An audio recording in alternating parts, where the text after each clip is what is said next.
गुरु विश्वामित्र ताड़का राक्षसी के बारे में और उसके हजारों हाथियों के बल के बारे में प्रभु श्री राम को बताते हैं। ताड़का और राम प्रभु श्री राम का आमना सामना होता है। और फिर क्या, एक ही बाण में, ठीक है, वो गाना भी है। एक ही बाण में ताड़िका राक्षसी, एक ही बाण में ताड़िका राक्षसी, उठ सकी ना पड़ी की पड़ी रह गई। ऐसे एक ही बाण में ताड़का राक्षसी का वध होता है। यहाँ एक बात ध्यान देने वाली है कि पहला वध ताड़का राक्षसी का किया और पहला उद्धार अहिल्या माता का किया। इसीलिए शिक्षा देते समय स्त्री पुरुष ऐसा कोई भेद नहीं है। अगर कोई अधर्म से चले तो भले वो स्त्री ही क्यों ना हो, जो भी अधर्म के मार्ग पर चलेगा उसका वध ही होगा, उसे कठोर शासन ही मिलेगा। आगे हम अहिल्या माता के बारे में भी सुनेंगे।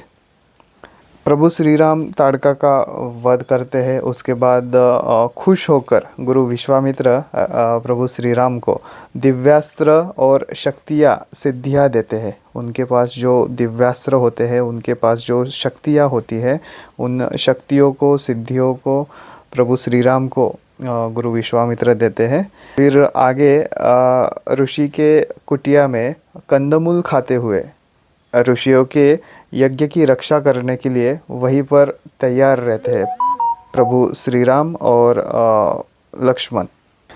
सुबाहु, मारीच दोनों राक्षस यज्ञ भंग करने के लिए फिर से आते हैं, लेकिन प्रभु श्री राम इस बार यज्ञ की रक्षा करते हैं। सुबाहु का वध होता है और मारीच बच जाता है, वो भाग जाता है। और ये वही मारीच है जो आगे चल के जंगल में हिरन का रूप लेता है, सोने के हिरन का रूप लेता है। ये वही मारीच है। सुबाहु का वध होता है और मारीच भाग जाता है। तो वह आगे प्रभु श्री राम विश्वामित्र से कहते हैं कि आपने जो हमें शक्तियाँ दी है उसी की वजह से ये संभव हुआ है। ऋषि विश्वामित्र बड़े ही खुश होते हैं। कहते हैं कि सब कुछ राम तुम खुद करते हो, लेकिन फिर भी अहंकार की भावना नहीं है तुम में। धन्य है आप, ठीक है, धन्य है प्रभु श्री राम। वो गाना भी है कि तू ही बिगाड़े तू ही सवारे, तू ही बिगाड़े तू ही सवारे, इस जग के सारे काम, हे राम हे राम, हे राम हे राम। ओके, आगे फिर मिथिला से ऋषि विश्वामित्र को एक निमंत्रण आता है।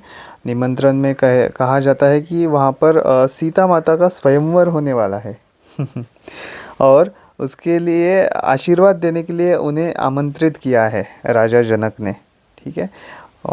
विश्वामित्र प्रभु श्री राम को भी साथ चलने के लिए कहते हैं।